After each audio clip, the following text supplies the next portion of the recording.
వాళ్ళ ముగ్గురు చేవేళ్ల జరుపునేటప్పటికీ సమయం 10 కావస్తోంది. యజమాని వ్యాన్ దిగి రావటం చూసిన వెంటనే తోటమాలి కనకయ్య పరుగులాంటి నడకతో ఎదురెళ్ళి దండాలు దొరా అన్నాడు. బావున్నావా తాత అంటూ పలకరించింది మేఘన.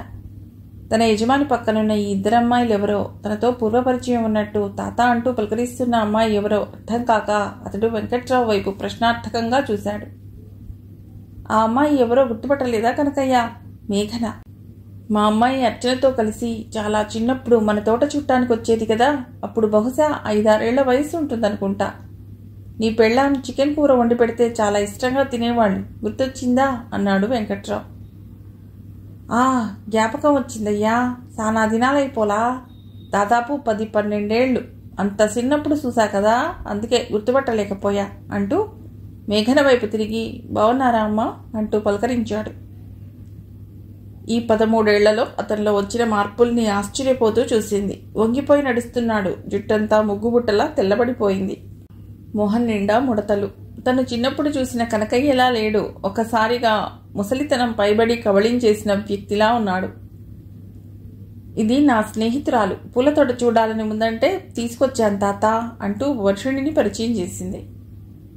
మీ ఆవిడకి చెప్పు చికెన్ బిర్యానీ చేయమని, చికెన్ కూరతో పాటు చపాతీలు కూడా చేయమను అంటూ తోటమాలి చేతిలో 500 నోట్ పెడుతూ కేజీ చికెన్ తీసుకో, కావలసిన మసాలాలు ఇవి తెచ్చుకో అన్నాడు వెంకట్రావు. 1 గంట సేపు ముగ్గురు తోటంతా తిరిగారు. ఆ తర్వాత గెస్ట్ హౌస్లో కూర్చుని పిచ్చాపాటి మాట్లాడుకున్నారు. ఎక్కువసేపు అర్చన గురించి, మేఘన వాళ్ళ నాన్న కుమార్ మంచితనం గురించి, యాక్సిడెంట్లో అతడి మరణం గురించి మాట్లాడుకున్నారు.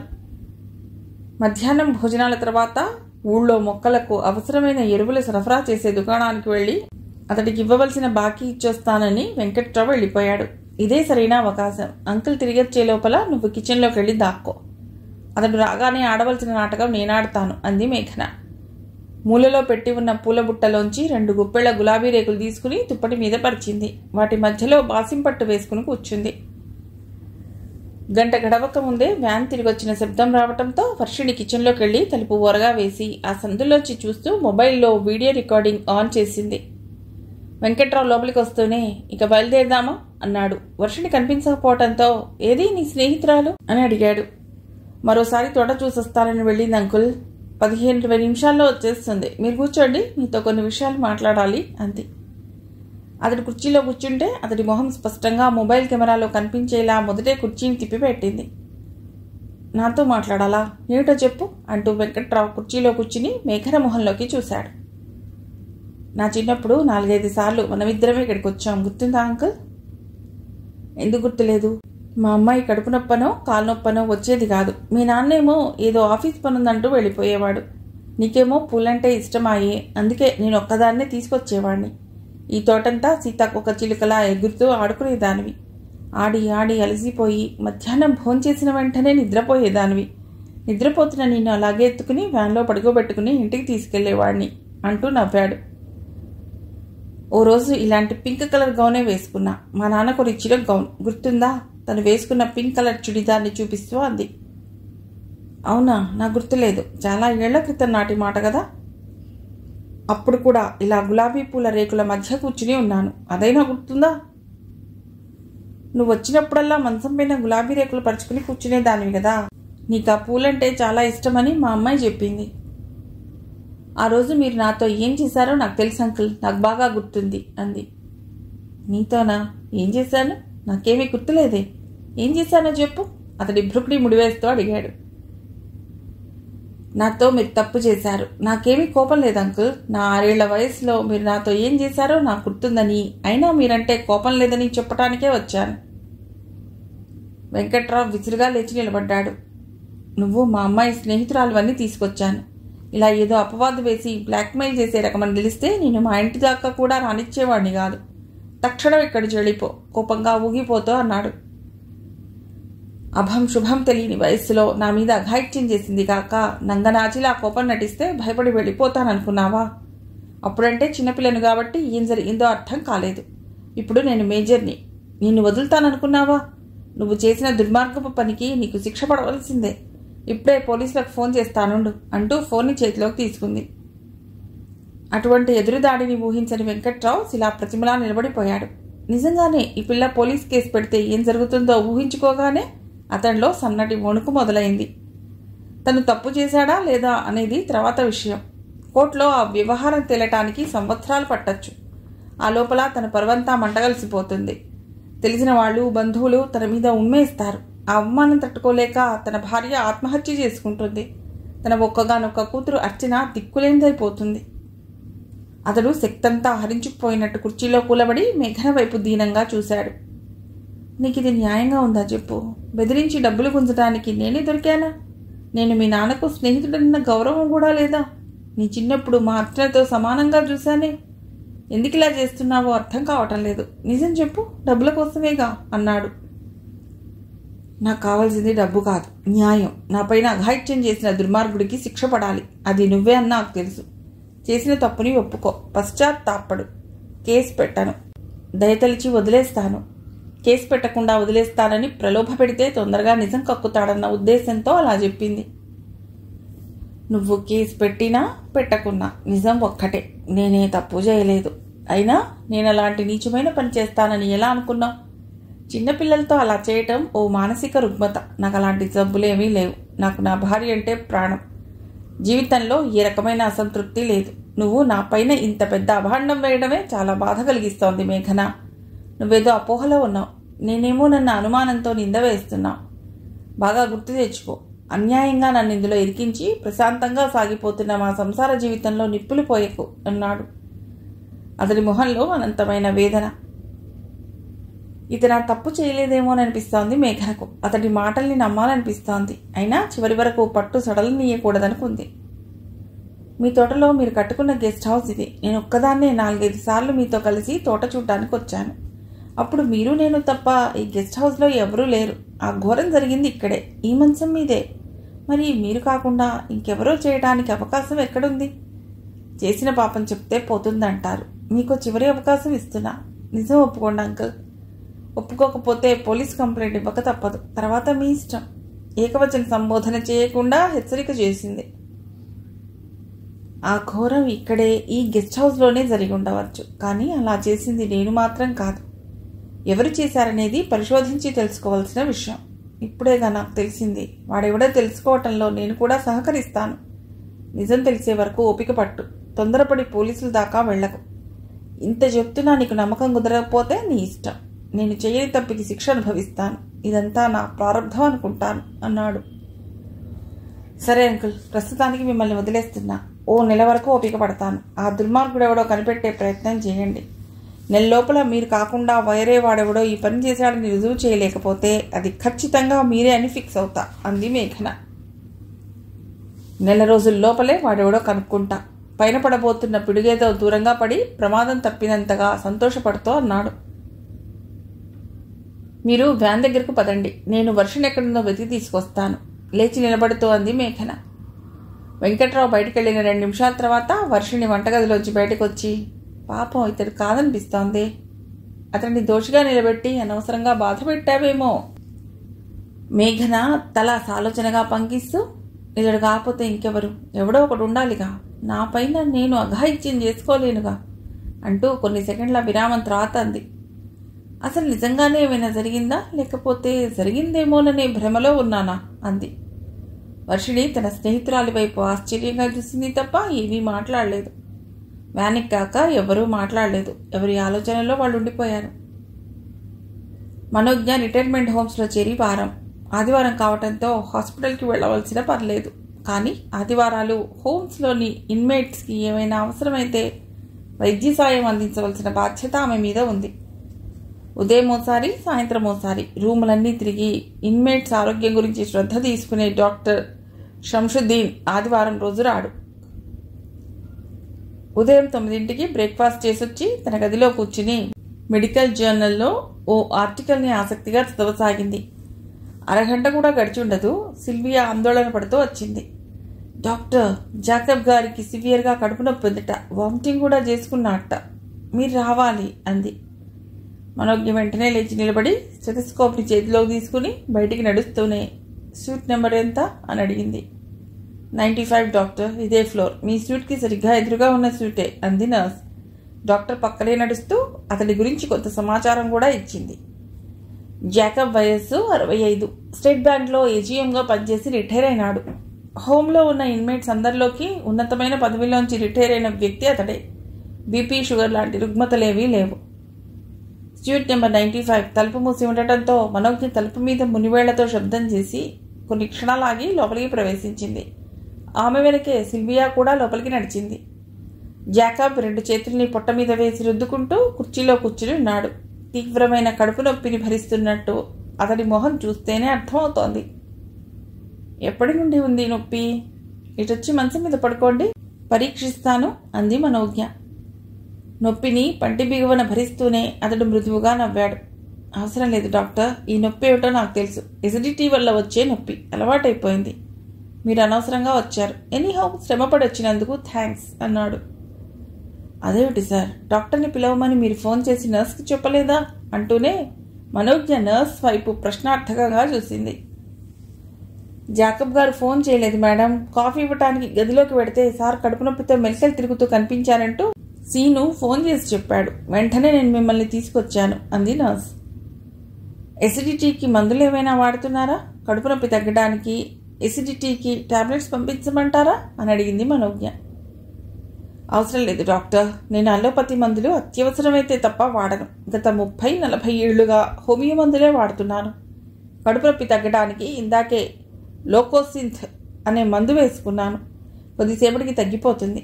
నవ్వడానికి ప్రయత్నిస్తూ అన్నాడు. మసాలాలు ఎక్కువగా ఉండే ఫుడ్ ఏమైనా తిన్నారా? హోంలో కేవలం శాకాహార భోజనమే పెడతారు. నాన్ వెజ్ తినాలనుకునే వాళ్ళు బయట నుండి బిర్యానీలు, చికెన్లు, మటన్లు తెప్పించుకొని తింటూ ఉంటారు.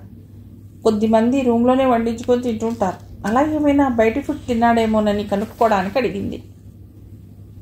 కడుపులో ఈ ఎసిడిటీ మంట మసాలాలు తినటం వల్ల వచ్చింది కాదు డాక్టర్, మానసిక వేదన వల్ల కలిగిన మంట. అయినా నేను నాన్ వెజ్ తినడం మానేసి 40 ఏళ్లు దాటింది. తిండి విషయంలో చాలా జాగ్రత్తగా ఉంటాను. నాకు వేరే ఆరోగ్య సమస్యలు లేవు. నా సమస్య అంతా నా సున్నితమైన మనస్సే. మీ మెడికల్ పుస్తకాల్లో రాసుంటుందిగా, there is a brain in your gut అని. నాలో చెలరేగే ఆలోచనల తీవ్రత వల్లనే దాదాపు 3 ఏళ్ల నుండి ఎసిడిటీతో బాధపడుతున్నా. గదిలో 2 మంచాలున్నాయి. కానీ అతడికి తోడుగా ఉండవలసిన మరో ఇన్మేట్ కానీ అటెండెంట్ కానీ లేకపోవటం గమనించి మీరు ఒక్కరే ఉంటారా? ఖర్చు ఎక్కువ కదా, షేరింగ్ రూమ్ తీసుకుంటే బాగుండేది. మీకెవరైనా తోడు ఉండేవారు. కనీసం అటెండెంట్ అయినా పెట్టుకోవాల్సింది అంది. కావాలనే పెట్టుకోలేదు డాక్టర్. నన్ను చూడటానికి మా తమ్ముడి కూతురు వస్తుంటుంది. వీక్ డేస్ మధ్యలో ఒక్కసారైనా తప్పకుండా వస్తుంది. వీకెండ్స్లో డే అంతా ఇక్కడే ఉంటుంది. అందుకని. ఓకే సార్, మరి ఇబ్బందిగా ఉంటే ఫోన్ చేయండి. హోమియోతో పాటు అలోపతి మందులు కూడా వాడొచ్చు, ప్రమాదం లేదు అంది. తిరిగి తన గదివైపు నడుస్తూ, తమ్ముడు కూతురొచ్చి చూసుకుంటుందని కదా అన్నాడు.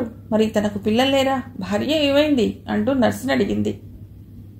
ఆ వివరాలు తెలియదు మేడం. ఆయన ఎవరితోనూ ఎక్కువగా కలవడు, మాట్లాడు. అతడి తమ్ముడి కూతురు వచ్చే వరకు గదిలో పుస్తకాలు చదువుకుంటూ ఉంటాడు అంతే అంది నర్స్. మనోజ్ఞ తన గదిలోకి వెళ్ళి కూర్చున్నా జాకబే గుర్తుకు రాసాగాడు. ఆ వయసులో కూడా మనిషి ఎంత హుందాగా ఉన్నాడో. మొహంలో గొప్ప వర్చస్సు, కానీ కళ్లల్లో అనంతమైన బాధను దాచుకున్నట్టుగా అనిపించాడు.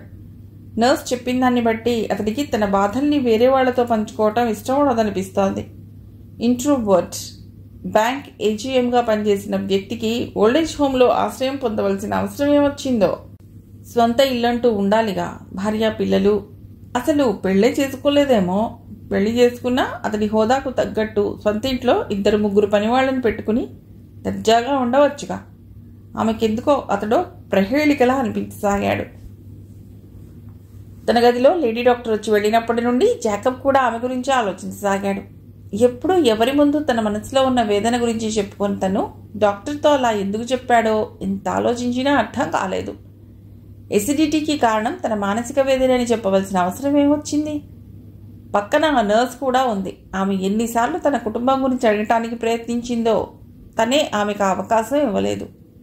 అయినా తన జీవితం గురించి వేరే వాళ్లకు ఎందుకు చెప్పాలి? తన మనసులో ఉన్న దుఃఖం గురించి చెప్పి సానుభూతి పొందాలన్న ఆలోచన తనకెప్పుడూ లేదు. తనకసలు సానుభూతి చూపించే వాళ్ళంటే అస్సలు నచ్చదు. చిన్నతనంలో ఎంతటి పేదరికాన్ని అనుభవించాడో. కట్టిక పేదరికం అంటారే, అలాంటి దుర్భరమైన పరిస్థితులతో పోరాడుతూనే చదువుకున్నాడు. చదువు కొనసాగించడం కోసం ఎంత కష్టపడ్డాడో. అడుగడుగునా ఆటంకాలే. అమ్మా నాన్నలతో పాటు తమ్ముడు కూడా కూలి పనికి వెళ్ళేవాడు. తమ్ముడిని బడికి ఎందుకు పంపడం లేదని నాన్న అడిగితే, నిన్ను చదివిస్తే సాలయ్యా, ఇద్దరిని చదివించే శక్తి మాకెక్కడుంది అన్నాడు. మరి తమ్ముడు కూడా నీలాగే కూలివాడిలాగేనే బతకాలా నాన్న అని అడిగాడు. నువ్వు బాగా చదువుకుని మంచి కొలువులో చేరయ్యా, అప్పుడు నీ తమ్ముని నువ్వే సాదుకుందువు గాని అన్నాడు. ప్రభుత్వ హాస్టల్స్లో ఉంటూ డిగ్రీ పూర్తి చేశాడు. అప్పుడే స్టేట్ బ్యాంక్ నోటిఫికేషన్ పడింది. ఎట్లాగైనా ఉద్యోగం సాధించాలన్న పట్టుదలతో చదివాడు. కసిగా చదివాడు. తను అనుభవించిన పేదరికం మీద కోపంతో చదివాడు. ఇంటర్వ్యూ వరకు చేరుకున్నాడు. వచ్చే నెలలో ఇంటర్వ్యూ ముందనగా నాన్న జబ్బుపడ్డాడు. ప్రభుత్వాసుపత్రిలో చేర్పించారు. ఎన్ని మందులు వాడినా నాన్న ఆరోగ్యం కుదుటపడలేదు. ఇంటర్వ్యూ మరో 4 రోజుల్లో ఉందనగా నాన్న చనిపోయాడు. చనిపోయే ముందు తనను దగ్గరకు తీసుకుని, ఒరే పెద్దోడా, సిన్నోడిని నీ చేతుల్లో పెట్టి నేను వెళ్ళిపోతున్నా. నిన్ను చదివించడం కోసం సిన్నోడి కూలీ పనికి కుదురుకున్నాడన్న విషయం జ్ఞాపక పెట్టుకో. ఆడి బాధ్యత ఇక నుండి నీదేరా. ఆడికి నువ్వు అన్నవి కాదు, అయ్యవి. ఆడి నీ బిడ్డలా చూసుకోరా. నేను చచ్చిపోతే దిగులు పడుతూ కూసోకు. కొలువు తెచ్చుకో. నేను ఏ లోకాన ఉన్నా నేను చూసుకుని గర్వపడతానయ్యా అన్నాడు. నాన్న చనిపోయిన రోజు మాత్రమే ఏడ్చాడు. మరుసటి రోజు నుంచి బాధలు దిగమింగుకుని ఇంటర్వ్యూకి సమాయత్తమైనాడు. చివరికి విజయం సాధించాడు. మొదటి పోస్టింగ్ తెనాలిలో. ఓ ఇల్లు అద్దెకు తీసుకుని అమ్మను తమ్ముడిని తనతో పాటు తెనాలి తీసుకెళ్లాడు. అప్పుడే తన జీవితంలో ఓ అద్భుతం చోటు చేసుకుంది. ఆ అద్భుతం పేరే గాయత్రి. ఆ వీధి చివరిలో వాళ్ళ ఇల్లు ఉండేది. చాలా పెద్ద లోగిలి. వాళ్ల పెరట్లో రకరకాల మొక్కలు చెట్లు ఉండేవి. గాయత్రి డిగ్రీ 2వ సంవత్సరం చదువుతూ ఉండింది. తను ఆఫీస్కి వెళ్లే సమయం, గాయత్రి కాలేజీకి వెళ్లే సమయం ఒకటే కావడంతో తరచూ కనిపిస్తూ ఉండేది. మెల్లిగా ఇద్దరి మధ్య పరిచయం పెరిగి అది ప్రేమగా మారటానికి ఎక్కువ సమయం పట్టలేదు. మనం తొందరగా పెళ్లి చేసుకుందాం అందో రోజు గాయత్రి. నీ చదువు పూర్తి కాకుండా పెళ్ళా? వద్దు, మొదట డిగ్రీ పూర్తి చేయి, తర్వాత పెళ్లి గురించి ఆలోచిద్దాం అన్నాడు తను. అంత సమయం లేదు. మా నాన్న నా కోసం సంబంధాలు వెతుకుతున్నాడు. నాకు చదువు మీద అంత ఆసక్తి లేదు. ఉద్యోగాలు వెలగబెట్టాలన్న కోరికైతే అస్సలకే లేదు. పెళ్లి చేసుకుని మిమ్మల్ని, మనకు పుట్టబోయే పిల్లల్ని బాగా చూసుకునే ఉద్యోగం ఇప్పించండి చాలు అంది గాయత్రి. మన పెళ్లికి మీ వాళ్ళు ఒప్పుకుంటారంటావా? అస్సలు ఒప్పుకోరు. ఒప్పుకోవాలంటే మీరు బ్రాహ్మణైనా కావాలి, లేదా మేము క్రిస్టియన్లైనా కావాలి అంటూ నవ్వింది. అది జరిగే పని కాదు, కానీ మరో మార్గం చెప్పు. సింపుల్. మంచి రోజు చూసి నేను మీ ఇంటికి వచ్చేస్తాను. మా నాన్న గొడవ చేసే రకం కాదు, చాలా సౌమ్యుడు. కాబట్టి మీ పైన పోలీస్ కేసు పెట్టాడు. ఎటొచ్చి నేను చచ్చిపోయాననుకుని నీళ్ళు వదులుతాడు అంతే అంది. తను చెప్పినట్టే ఓ రోజు తన బట్టలన్నీ సూట్ కేసులో సర్దుకుని వచ్చేసింది. కానీ తను ఊహించినట్టు వాళ్ళ నాన్న గమ్మున కూర్చోలేదు. ఇంటికొచ్చి బాగా గొడవ చేశాడు. తన కండిషన్లకు ఒప్పుకుంటేనే పెళ్లికి అంగీకారం తెలుపుతారన్నాడు. గాయత్రిని తన దాన్ని చేసుకోవడం కోసం అతడు పెట్టిన కండిషన్లకు తల ఒక్క తప్పలేదు. ఆ సమయంలో వాటి వల్ల తనకు పెద్దగా నష్టమేమీ ఉండదనిపించింది. కానీ ఇప్పుడు అనిపిస్తోంది దానివల్లే తనిప్పుడు ఓల్డేజ్ హోంలో తలదాచుకోవాల్సిన అగత్యం ఏర్పడిందని. మనుషులు కొన్ని సందర్భాల్లో అనాలోచితంగానో భావోద్వేగాలకు లోనయ్యో కొన్ని నిర్ణయాలు తీసుకుంటారు. ఆ నిర్ణయాల వల్ల మంచి జరుగుతుందా నష్టం జరుగుతుందా అనేది కాలమే నిర్ణయిస్తుంది. తలుపు దోసుకుంటూ సుడిగాలిలా మానస లోపలికి రావడంతో ఆలోచనల్లోంచి బయటపడి, ఈరోజు ఆఫీస్కి వెళ్ళలేదా? ఈ సమయంలో వచ్చావేంటి అన్నాడు. ఆఫీస్ నుంచి వస్తున్నా పెదనాన్న. మీకు కడుపు నొప్పి విపరీతంగా ఉంటే మీలో మీరే బాధపడుతూ కూర్చుంటారా? ఫోన్ చేసి నాకు చెప్పాలిగా. ఇటువంటి సమయాల్లో మిమ్మల్ని చూసుకోకపోతే ఇక నీ నుండి ప్రయోజనం ఏమిటి? అతని పక్కన కుర్చీ లాక్కుని కూర్చుంటూ అంది. నా కడుపు నొప్పని నీకెవరు చెప్పారు? మీరు చెప్పకపోతే ఇంకెవరు చెప్పరా ఏమిటి? నర్స్ సిల్వియా ఫోన్ చేసి చెప్పింది. అయ్యో, ఇప్పుడు నొప్పి లేదమ్మా. హోమియో మందులు వేసుకున్నాగా, తగ్గిపోతుంది. అనవసరంగా ఆఫీస్ వదిలొచ్చావు. అవసరంగానే ఆఫీస్ వదిలొచ్చాను. మీకన్నా ఆఫీస్ ఎక్కువ. ఆ సాఫ్ట్వేర్ ఉద్యోగం వదిలేస్తానని మీకెన్నిసార్లు చెప్పానో, మీరేగా అడ్డు చెప్తున్నారు. ఇప్పటికైనా ఒప్పుకోండి పెదనాన్న. ఆఫీస్లో ఉన్నంతసేపు మీరు ఎలా ఉన్నారోనని ఆలోచిస్తూ ఉంటా. దూరం కదా, అక్కడి నుంచి రావాలన్నా 1.5 గంట పడుతుంది. అది మానేసి మిమ్మల్ని చూసుకునే ఉద్యోగం చేసుకుంటా పెదనాన్న అంది. అవసరం లేదమ్మా. నా కాళ్ళు చేతులు సక్రమంగా పనిచేస్తున్నాయి. ఒంట్లో ఓపిక ఉంది. ఒకవేళ కర్మ కొద్దీ నేను మంచాన పడితే అప్పుడు ఎలాగూ నా బాధ్యత నీకు తప్పదుగా అన్నాడు. అలా అనకడ్డు పెదనాన్న, నేను వినలేను. మీకు అలాంటి దుస్థితి ఎప్పటికీ రాదు. 100 ఏళ్ళు వచ్చినా ఇలానే ఆరోగ్యంగా చలాకీగా తిరుగుతుంటారు అంది. సరే, అలానే అనుకుందాం. నువ్వు తిరిగి ఆఫీస్కి వెళ్ళిపో. నాకు బాగానే ఉందిగా. సెలవు పెట్టొచ్చాను పెదనాన్న. అయినా కడుపు నొప్పితో మీ మెస్లో భోజనం ఎలా తింటారు? క్యాబేజీ, కాలీఫ్లవర్, బఠానీల కూర, పచ్చి శనగల కూర ఇవేగా ఎక్కువగా వండుతారు. వాటి వల్ల గ్యాస్ ప్రాబ్లం వస్తుందన్న విషయం కూడా ఎవరూ పట్టించుకోరా. నేను మీకోసం టమాటా చారు చేసి బెండకాయ ఫ్రై చేస్తాను అంటూ కూరగాయలు కొనడానికి బయటికి వెళ్ళింది. పక్క వీధిలోనే కూరగాయల మార్కెట్. తనంటే మానసకు ఎంత శ్రద్ధ! చిన్నపిల్లవాడిని చూసుకున్నంత ప్రేమగా చూసుకుంటుంది అనుకున్నాడు జాకబ్. అతడికి తన 2 కూతుళ్ళు గుర్తొచ్చారు. పెద్దమ్మాయి గైనకాలజిస్ట్, హైదరాబాద్లోనే మణికొండలో ఉంటుంది. భర్త కూడా డాక్టరే, పీడియాట్రిషియన్.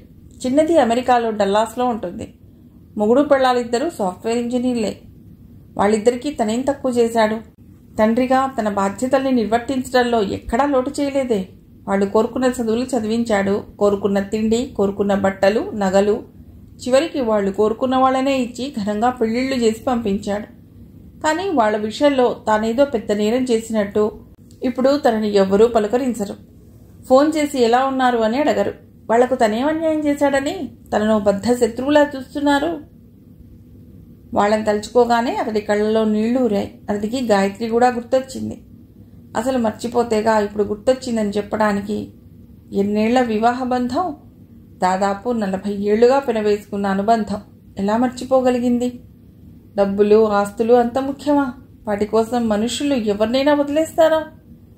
గాయత్రిలో అలాంటి మార్పు వస్తుందని తను ఎన్నడూ ఊహించలేదు. ఎంత అనుకూలవతిగా ఉండిందో. కష్టంలో, సుఖంలో తోడు నీడగా ఆమె పక్కనుంటే ఏదో స్వర్గంలో ఉన్నట్టే ఉండేది తనకు. ఆ ప్రేమంతా ఏమైంది? ఎక్కడికి ఎగిరిపోయింది? మానస లోపలికి రావడంతోటే అతడి చూసి నవ్వుతూ, ఏమిటి పెదనాన్న ఏదో తీవ్రంగా ఆలోచిస్తున్నారు? పెద్దమ్మ గురించేనా, లేకపోతే అక్కల గురించా అంది. జాకబ్ ఇబ్బందిగా కదిలాడు. నాకు విషయం అర్థం కావటం లేదమ్ములు. నా పిల్లలకు నేనంటే ఎందుకంత కోపం? నన్ను అమ్ములు అని పిలిచారు చూడండి, అదే కారణం పెదనాన్న. నన్ను కూడా మీరు వాళ్ళని పిలిచినట్టే అమ్ములు అని పిలుస్తుంటే చిన్న కవిని ఎంత వైలెంట్గా రియాక్ట్ అయిందో గుర్తుందా? జెలసీ. వాళ్ళ తండ్రి ప్రేమ వాళ్ళకే సొంతం కావాలన్న కోరిక. సరే, మరి ఆ ప్రేమ ఇప్పుడు ఏమైపోయింది? నేను బతికున్నానో చచ్చానో కూడా పట్టించుకోకుండా వాళ్ళు ఎలా ఉండగలుగుతున్నారు? మీరు ఆ పిలుపుతో ఆగలేదుగా. నన్ను, చెల్లిని వాళ్లతో సమానంగా చదివించారు. కట్నాలు, కానుకలు ఇచ్చి మా 2 పెళ్లిళ్ళు చేశారు. వాళ్లకు చెందవలసిన డబ్బుని మీరు మీ తమ్ముడి పిల్లల కోసం ఖర్చు చేస్తుంటే ఎవరికైనా కోపం రావటం సహజం కదా. కిచెన్లో టమాటోలు గడిగి ముక్కలుగా కోస్తోంది మానస. ఎందుకు కోపం? నేను పెళ్లికి ముందే గాయత్రికి చెప్పా కదా, నా తమ్ముడి బాధ్యతంతా నాదేనని. వాడికి బ్యాంక్లో నిప్పించి బిజినెస్ పెట్టించి ఇచ్చా. దాన్ని సరిగ్గా నిర్వహించలేకపోయాడు. దానికి తోడు తాగుడికి అలవాటు పడ్డాడు. వాడిని నేను తప్పు పట్టను. వాడు చిన్నతనం నుండే కూలీ పనికి వెళ్ళేవాడు. వాళ్లతో కలిసి తిరిగితే వాళ్ళ అలవాట్లు రాకుండా ఎలా ఉంటాయి? ఎన్ని ప్రయత్నాలు చేసినా వాడు ఆర్థికంగా నిలదొక్కుకోలేకపోయాడు. అందుకే మీ 2 చదువులు, పెళ్లిళ్ల బాధ్యత నేనే తీసుకున్నాను. ఈ విషయంలో పెద్దమ్మ కన్నా అక్కలిద్దరికీ బాగా కోపం వచ్చి ఉంటుంది. వాళ్లకు, వాళ్ల పిల్లలకు చెందవలసిన డబ్బుల్ని మా పెళ్లిళ్ల కోసం ఖర్చు చేయటాన్ని వాళ్ళు సహించలేకపోయారు పెదనాన్న. ఇలాంటి మనస్పర్ధలు వస్తాయనే కదా అమ్ములు అక్కల పెళ్లిళ్లప్పుడు కాబోయే అల్లుళ్లతో స్పష్టంగా చెప్పాను, నా తమ్ముడు 2 కూతుళ్ల పెళ్లి నా బాధ్యతే అని. ఫోన్లేండి పెదనాన్న, వదిలేయండి. మీకు నేనున్నానుగా. నేనే మీ కూతుర్ని. మనసుని కష్టపెట్టుకోకండి. రిటైర్మెంట్ రోజు కూడా ఎంత బాగున్నారు. వయస్సే కనబడేది కాదు. ఇప్పుడు చూడండి, ఇలా ఆలోచనలతో, దిగుళ్లతో కుంగిపోయి ఇలా కనిపిస్తున్నారో అంది. జాకబ్ ఏమీ మాట్లాడలేదు. అతడు మళ్ళా వేరే ఆలోచనలోకి ఒరిగిపోకుండా మానస తన ఆఫీస్ విషయాలు చెప్తూనే వంట పూర్తి చేసింది. వేడన్నంలో టమాటో చారు వేసి బెండకాయ ఫ్రై వడ్డించింది. చాలా ఇష్టంగా తింటూ, నువ్వు ఏ కూర వండినా అచ్చం మా అమ్మ చేతి వంటలా కమ్మగా ఉంటుందమ్మా అన్నాడు. అదిగో ఇదే పెదనాన్న వద్దనేది. ఓసారి అక్కల ఎదురుగానే నా వంటని పొగిడారు, గుర్తుందా? వాళ్ళకి కోపం రాదా? అదేటమ్మా, వంట బాగుంటే బాగుందనటం కూడా తప్పేనా? తప్పే. సొంత కూతుర్ల ముందు వేరే అమ్మాయిని పొగట్టం తప్పే. నువ్వు వేరే అమ్మాయివని ఎలా అనుకోమంటావు తల్లి? నా కూతుళ్ళని, మిమ్మల్ని ఎప్పుడైనా వేరుగా చూసానా? ఆఫీస్లో కూడా ఎవరడిగినా నాకు 4 కూతుళ్ళనేగా చెప్పుకునేవాడిని. అది మీ మంచితనం పెదనాన్న. మీలాంటి వ్యక్తి మా పెదనాన్న కావటం మా అదృష్టం. కానీ అక్కలు కూడా మీలానే అనుకోవాలనుకోవటం మీ తప్పు. పెద్దమ్మ మంచిదే, కానీ ఆమె మీలా నన్ను కానీ చెల్లిని కానీ తన సొంత కూతుళ్లతో సమానం అనుకోదుగా. మరిది కూతుళ్లనే అనుకుంటుంది. అది తప్పు కాదు కదా. నువ్వెప్పుడు వాళ్ళనే సమర్థిస్తావు ఎందుకు అమ్ములు? సమర్థించటం కాదు, లోక సహజం. ఈ రోజుల్లో ఎవరైనా తమ్ముడి కుటుంబానికి రూపాయి విదిల్చడం చూసారా ఎక్కడైనా? ఎవరి కుటుంబం వాళ్ళది, ఎవరి స్వార్థం వాళ్ళది. అక్కలేదు, తమ్ముళ్ళేడు. మీరు దానికి భిన్నంగా మీ కుటుంబంతో సమానంగా తమ్ముడి కుటుంబాన్ని పైకి తీసుకొచ్చారు. అప్పటికీ పెద్దమ్మ చాలా మంచిది కాబట్టి కొంతవరకు సహించింది. అక్కలు, వాళ్లకొచ్చిన భర్తలు కూడా మీ పనుల్ని సహించాలని ఎక్కడుంది? నేను మా నాన్నకు మాటిచ్చాను కదమ్మా, నా తమ్ముడిని అన్నలా కాక తండ్రిలా చూసుకుంటానని. అది మీకు, మీ నాన్నకు, లేదా మీకు మీ తమ్ముడికి సంబంధించిన విషయం. దాంతో పెద్దమ్మకు అక్కలకు సంబంధం లేదు. ఏమో పెద్దనాన్న, జరిగిన దాంట్లో నాకు వాళ్ళ తప్పు కనిపించడం లేదు.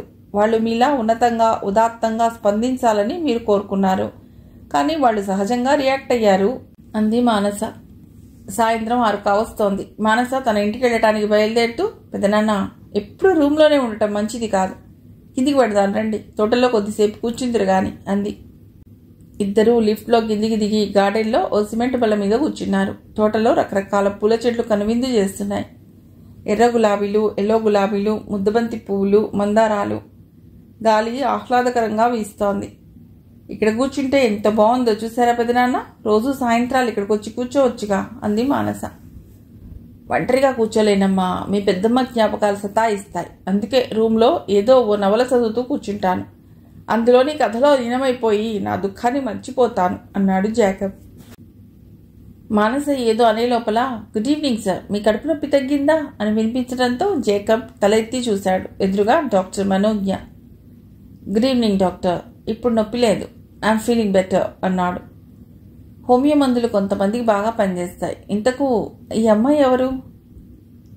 మా తమ్ముడి కూతురు మానస. కంప్యూటర్ సైన్స్లో ఎంటెక్ చేసింది. కాగ్నిజెంట్లో జాబ్ చేస్తోంది. నా కేర్ టేకర్. నా గురించి చాలా శ్రద్ధ తీసుకుంటుంది. ఓ అమ్మలా. మీరు చాలా లక్కీ. ఈ రోజుల్లో సొంత పిల్లలు కూడా తల్లిదండ్రుల బాగోగుల్ని పట్టించుకోవటం లేదు అంటూ మానస వైపు తిరిగి, నువ్వు ఎంత అందంగా ఉన్నావో తెలుసా? ఈ తోటలోని పూల సోయగమంతా నీలో నిండినట్లుంది. నిన్ను చూడగానే ఎవరి అప్సరస అనుకున్నాను అంది. అందమైన రూపమే కాదు డాక్టర్, అందమైన మనస్సు కూడా తన స్వంతం నవ్వుతో అన్నాడు జేకబ్. ఇక్కడ కూర్చోవచ్చా అని అడిగి మానస పక్కనే కూర్చుంటూ, నీకు పెళ్ళయిందా అని అడిగింది. అయింది మేడం, మా ఇల్లు బాలాపూర్లోనే, ఇక్కడి నుంచి 10 నిమిషాల డ్రైవ్. నాకు దగ్గరగా ఉంటారనే మా పెదనాన్నగారిని ఈ హోంలో జాయిన్ అయ్యేలా చేశాను అంది మానస. కొద్దిసేపు కూర్చున్నాక, ఇక నేను ఎడతాను పెదనాన్న అంటూ మానస లేచి నిలబడి వెళ్ళిపోతూ మనోజ్ఞతో, మా పెదనాన్నకు కంపెనీ ఇస్తారుగా, ఆయన ఒంటరిగా కూర్చోటానికి ఇష్టపడరు అంది. మానస వెళ్ళిన కొన్ని నిమిషాల వరకు అతను ఏమైనా మాట్లాడతాడేమోనని ఎదురు చూసింది మనోజ్ఞ. అతడు మౌనంగా కూర్చుని ఉండటంతో తను మాట్లాడితే తప్ప అతడు మాట్లాడటని చాలా మిత భాషని ఆమెకు అనిపించింది. ఉదయం నేను మీ గదికి వచ్చినప్పుడు మీరు మీ ఎసిడిటీకి కారణం మానసిక వేదన అని చెప్పారు. నేను సైకియాట్రిస్ట్ని. మీకు అభ్యంతరం లేకపోతే ఆ ఆవేదనకు కారణం ఏమిటో తెలుసుకోవచ్చా అని అడిగింది. జేకబ్ తల తిప్పి ఆమె వైపు క్షణం చూసి మళ్ళా ఎదురుగా కనిపిస్తున్న పూల మొక్కల వైపు చూస్తూ అన్నాడు, నా పర్సనల్ విషయాలు వేరే వాళ్లతో షేర్ చేసుకోవటం నాకు ఇష్టం ఉండదు డాక్టర్. ఉదయం మీ ముందు అలా ఎందుకు బయటపడ్డానా అని చాలాసేపు ఆలోచించాను. బహుశా మీరు డాక్టర్ కావటం కారణం కావచ్చు. మా పెద్దమ్మాయి కూడా డాక్టరే, గైనకాలజిస్ట్. మిమ్మల్ని చూసినప్పుడు నాకు మా పెద్దమ్మాయి జ్ఞాపకం వచ్చింది.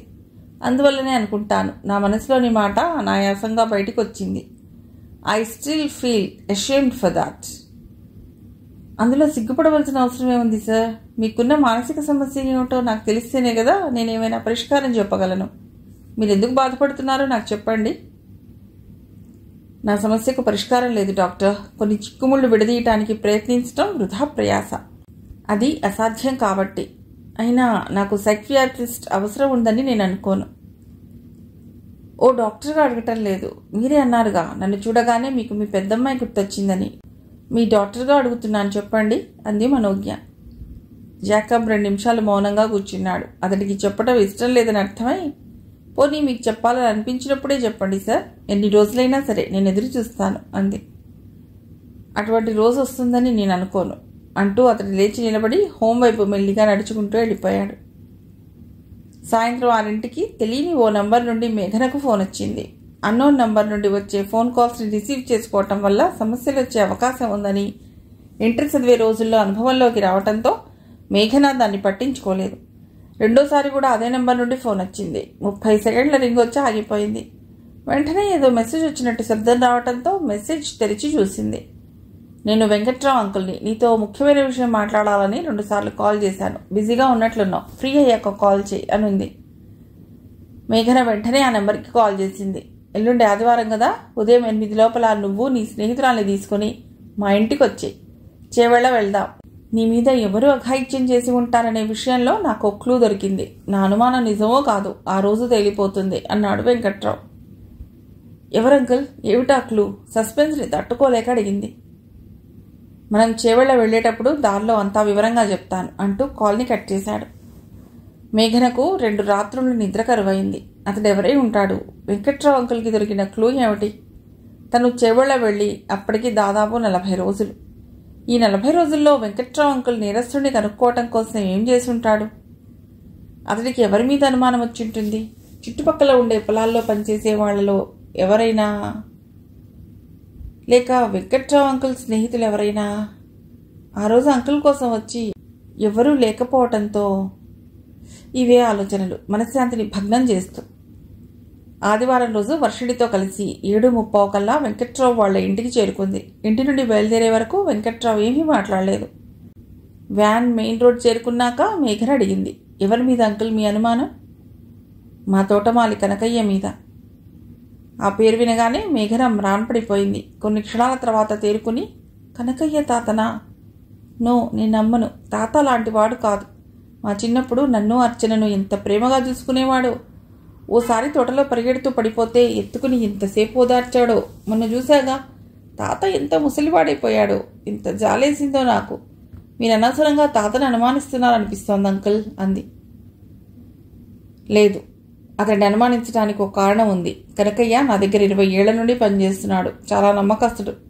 అటువంటి వ్యక్తి మీద అనవసరంగా ఎందుకు నిందేస్తాను? నేను చాలా ఆలోచించాకే ఈ అభిప్రాయానికి వచ్చాను మేఘన. ఏమిటా కారణం అంకుల్? కనకయ్య నా దగ్గర పనిలో చేరటానికి వచ్చినప్పుడు తన సొంతూరు చిన్నగంజాం అని చెప్పాడు. అక్కడ పనులు లేక హైదరాబాద్కి వలసొచ్చినట్లు చెప్పాడు. చిన్నగంజాం చాలా చిన్న పల్లెటూరు. చీరాల నుండి అర్ధగంట ప్రయాణం. నా క్లాస్మేట్ ఒకతను చీరాలలోనే ఉంటాడు, సివిల్ ఇంజనీర్. అతన్ని చిన్నగంజాలో వెళ్ళి ఎంక్వైరీ చేయమని చెప్పాను. అసలు కనకయ్య తాత గురించి ఎంక్వైరీ చేయించాలని ఎందుకు అనిపించింది? మా తోటలోని గెస్ట్ హౌస్కి నీతో పాటు మీ నాన్నగారు వచ్చేవారు. తర్వాత సురేంద్ర. వీళ్ళిద్దరూ నీ కుటుంబ సభ్యులు. వాళ్ళని వదిలేస్తే గెస్ట్ హౌస్కి ప్రవేశం ఉన్నవాళ్ళు నేను, కనకయ్య. వేరే బయటి వాళ్ళెవరూ రాలేదు. నేనేమీ చేయలేదు కాబట్టి నా అనుమానం కనకయ్య మీదకు మళ్ళింది. మొదట్లో నాకు కూడా కనకయ్యను అనుమానించడం తప్పనిపించింది. కానీ నా క్లాస్మేట్ ఇచ్చిన ఫీడ్బ్యాక్ తర్వాత అనుమానం బలపడింది. ఏమిటా ఫీడ్బ్యాక్ అంకుల్? చిన్నగంజాంలో కనకయ్య ఎలాంటి పనులు చేసినట్టు ఆధారాలు ఏమైనా దొరికాయా? లేదు, కానీ కనకయ్య తన సొంతూరు చిన్నగంజాం అని చెప్పింది పచ్చి అబద్ధాన్ని తేలింది. నా క్లాస్మేట్ అక్కడి సర్పంచ్తో కూడా మాట్లాడాడు. నేను కనకయ్య ఫోటోని వాట్సాప్లో పంపించాను.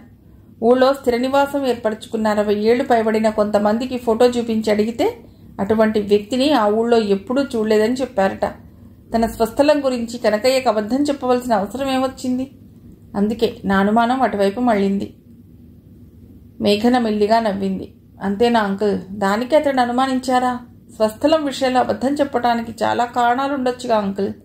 అప్పులు చేసి తీర్చలేక ఆ ఊరి నుండి పారిపోయి ఉండొచ్చు. ఎవరినో మోసం చేసి ఉండవచ్చు. ఆ విషయం మీకు తెలియకూడదని వేరే ఊరి పేరు చెప్పి ఉండవచ్చు. అంతే తప్ప ఆ కారణంతో కనకయ్య తాతే అఘాయిత్యం చేసి ఉంటాడని అనుమానించలేం కదా అంకుల్. నిజమే, అది బలహీనమైన క్లూనే. ఆ రోజు నాతో ఎలా మాట్లాడావో ఈరోజు కనకయ్యతో అలా మాట్లాడి చూడు. నిజం బయటపడే అవకాశం ఉంది. నేను ఊళ్ళో ఏదో పనుందని కనకయ్యతో చెప్పి బయటకెడతాను. బండిని దూరంగా ఎక్కడో ఆపి వెనక్కి వచ్చి గెస్ట్ హౌస్ వెనక కిటికీ దగ్గర నిలబడతాను. మీ మాటలు నాకు వినిపిస్తూ ఉంటాయి. నీ ఫ్రెండ్ ఎక్కడైనా దాక్కుని వీడియో రికార్డింగ్ చేయమని చెప్పు. చూద్దాం ఏమవుతుందో. కనకయ్య కాదని తెలిసిందనుకో, నేను హాయిగా ఊపిరి పీల్చుకుంటాను. ఎందుకంటే కనకయ్య లాంటి నమ్మకమైన వ్యక్తి మళ్ళా నాకు దొరకడు.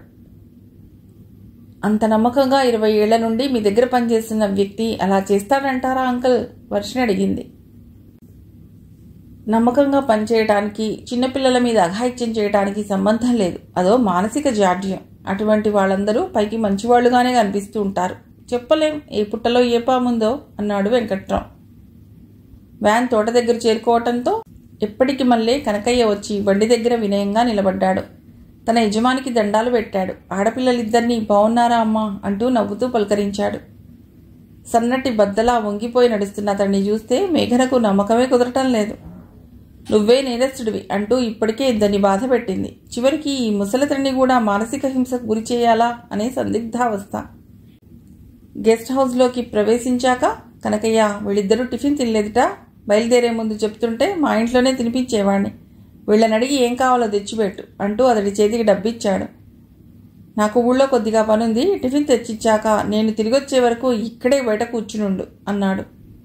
కనకయ్య టిఫిన్ తీసుకురావటానికి బయటికి వెళ్ళిన 5 నిమిషాల తర్వాత వెంకట్రావు వ్యాన్లో కొంత దూరం వెళ్ళి బండిని ఓ చెట్టు కింద పార్క్ చేసి వేగంగా నడుచుకుంటూ వచ్చి గెస్ట్ హౌస్ వెనక కిటికీ దగ్గర నిలబడ్డాడు. వర్షిణి కిచెన్లో దూరి తలుపు చాటున నిలబడింది. టిఫిన్లు దొరికే హోటల్ దగ్గరగానే ఉండటంతో అర్ధగంట లోపలే కనకయ్య 2 దోశలు పార్సిల్ చేయించుకొని తిరిగొచ్చాడు. గదిలో మేఘన తప్ప మరో అమ్మాయి కనిపించకపోవడంతో మీతో వచ్చిన అమ్మాయి ఏదమ్మా అని అడిగాడు. ఈ ఊళ్ళో ఎవరో తెలిసిన వాళ్ళు ఉన్నారంటే కలిసొస్తానని వెళ్ళింది తాత. అంకులే తన బండి మీద తీసుకెళ్లాడు. మరి టిఫిన్ మీకు ప్లేట్లో పెట్టి ఇమ్మంటారా అంటూ కిచెన్ వైపు వెళ్లబోతున్న కనకయ్యను మేఘన ఆపేసింది. ఇప్పుడొద్దు తాత, వర్షిణి వచ్చాకే ఇద్దరం కలిసి తింటాంలే అంది. సరే, మీకేమైనా కావాలంటే కేకేయండి, బయట వసారాలోనే కూసునుంటా అన్నాడు కనకయ్య. ఉండు తాత, నీతో చాలా పనుంది నవ్వుతూ అంది మేఘన. ఏం పనమ్మాయి గారు, చెప్పండి చేస్తాను అన్నాడు. మొదట ఆ రోజా పూల బుట్టలోంచి గుప్పెడు గులాబీ రేకులు తీసుకుని మంచం మీద చల్లు. నీకు తెలుసు కదా నాకు గులాబీ రేకులంటే ఇష్టమని. మీకు చిన్నప్పుడు అవంటే ఇష్టమని తెలుసమ్మాయి గారు, ఇప్పుడు పెద్దోరైనారు కదా, ఇంకా ఇట్టం పోలేదా? కనకయ్య పూల బుట్టలోంచి గుప్పెడు రేకులు తీసుకుంటూ అన్నాడు. చిన్నప్పుడు ఇష్టాలు ఇంకా పెరుగుతాయి తాత. ఆ రేకుల్ని తీసుకుని తన మీద మంచం మీద చల్లుకుంటూ అంది. నీకు గుర్తుందా తాత, నా చిన్నప్పుడు ఒకరోజు ఇలాంటి పింక్ కలర్ గౌనే వేసుకుని గులాబీ రేకుల మధ్య పడుకుని ఉన్నాను. అప్పుడు గదిలో నేను తప్ప ఎవరూ లేరు. వెంకట్రావు అంకుల్ ఇప్పుడు వెళ్ళినట్టే అప్పుడు కూడా ఊళ్ళో ఏదో పనుందని వెళ్ళిపోయారు, గుర్తుందా? కనకయ్య అయోమయంగా ఆమె వైపు చూస్తూ నాకు గుర్తులేదు అన్నాడు. ఆ రోజు నువ్వేం చేశావో నాకు బాగా గుర్తుంది తాత. చిన్నపిల్లని కదా, నేను నొప్పితో ఏడుస్తున్నా, నీకు పాపం అనిపించలేదా? అతడి కళ్లల్లో భయం స్పష్టంగా కనిపించింది. అతడి శరీరం మెల్లగా వణకసాగింది. మీరేమంటున్నారో నాకేమీ అర్థం కావటం లేదమ్మాయి గారు అన్నాడు. భయపడకు తాత, నేనెవ్వరికీ చెప్పలేదులే, చెప్పను కూడా. అప్పుడు నువ్వు చేసిందంతా నాకు గుర్తుందని చెప్పడానికే ఈ విషయం ఎత్తాను. నేనేం చేశాను? మీరు చెప్తోందేమిటో నాకు అర్థం కావటం లేదు అన్నాడు కనకయ్య. అతడి గొంతు బలహీనంగా మారటం గమనించింది మేఘన. చూడు తాత, నువ్వు చేసిన తప్పుని ఒప్పుకొని పశ్చాత్తాపడ్డావనుకో, నేను ఆ విషయాన్ని మర్చిపోతాను. ఇలా నంగనాచిలా ఏమీ తెలియనట్టు నటించావనుకో, మొదట వెంకట్రావు అంకుల్కి చెప్తాను. వెంటనే నిన్ను పనిలోంచి తీసేస్తాడు. తర్వాత పోలీసులకు చెప్తాను. నిన్ను లాఠీలతో చావబాది జైల్లో పెడతారు. ఏం కావాలో తొందరగా చెప్పు, సమయం లేదు. అంకుల్ తిరిగి వచ్చే లోపల ఈ విషయం తేలిపోవాలి. నేనేమీ చేయలేదు, నాకేమీ గుర్తులేదు మొండిగా అన్నాడు. సరే, నీ ఇష్టం, ఇప్పుడే పోలీసులకు ఫోన్ చేస్తానుండు అంటూ మేఘన సెల్ ఫోన్ని చేతిలోకి తీసుకుంది. కనకయ్య వంకరగా నవ్వాడు. అప్పటి వరకు వంగి వంగి దండాలు పెట్టే కనకయ్యనే చూసిన మేఘనకు కపటంగా నవ్వుతున్న కనకయ్య కొత్తగా కనిపించాడు. నేను చేశానని నువ్వంటావు, నాకే పాపం తెలియదని నేనంటాను. పోలీసులైనా ఏం చేస్తారు? నేను చేసినట్టు రుజువెలా చేస్తావు? ఇక ఇక్కడ పనిలోంచి తీసేస్తారంటావా? కట్టపట్టం తెలిసినోడిని, ఇక్కడ కాకపోతే మరో చోటుకెళ్ళి బతుకుతా అన్నాడు. మేఘన వేగంగా ఆలోచించింది. ఆ ఘోరం చేసింది ఇతడే అని స్పష్టంగా తెలుస్తోంది. అటువంటి నేరం చేయటంలో తల పండిపోయిన వాడికి మళ్ళీ మాట్లాడుతున్నాడు. చాలా ఏళ్ల క్రితం జరిగిన దానికి ఇప్పుడు ఆధారాలు దొరకవు కాబట్టి దాన్ని ఎవరూ రుజువు చేయలేరన్న మొండి ధైర్యంతో ఉన్నాడతడు. దాన్ని బద్దలు కొడితే కానీ అతడు తన నేరం ఒప్పుకోడని అర్థమైంది. ఆమెకు వెంటనే ఫ్లాష్లా ఓ ఆలోచన తట్టింది. కనకయ్య వైపు చూస్తూ ఓరి వెర్రోడా అనేలా నవ్వింది. నా పైన అఘాయిత్యం చేసింది నువ్వే నిరూపించే ఆధారం నా దగ్గరుంది. దాన్ని భద్రంగా దాచిపెట్టి ఉంచాను అంది. మళ్ళా కనకయ్య కళ్లల్లో భయం కదలాడింది. ఏమిటది అన్నాడు. అతడి గొంతు వణకడం స్పష్టంగా తెలుస్తోంది. ఆ రోజు నేను తొడుక్కున్న పింక్ కలర్ ఫ్రాక్, దాన్ని ఫోరెన్సిక్ ల్యాబొరేటరీకి పంపిస్తే చాలు 25 ఏళ్ల క్రితం పడిన మరకల నుంచి కూడా అవి ఎవరివో, ఏ సందర్భంలో పడ్డాయో క్షణాల్లో తేల్చి చెప్పగలను. నీకు శిక్ష పడ్డం ఖాయం అంది.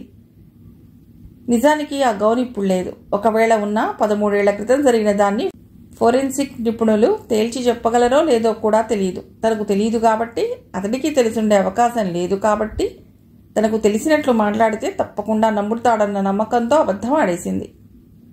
అది నేరుగా తాకవలసిన చోట బలంగా తాకింది.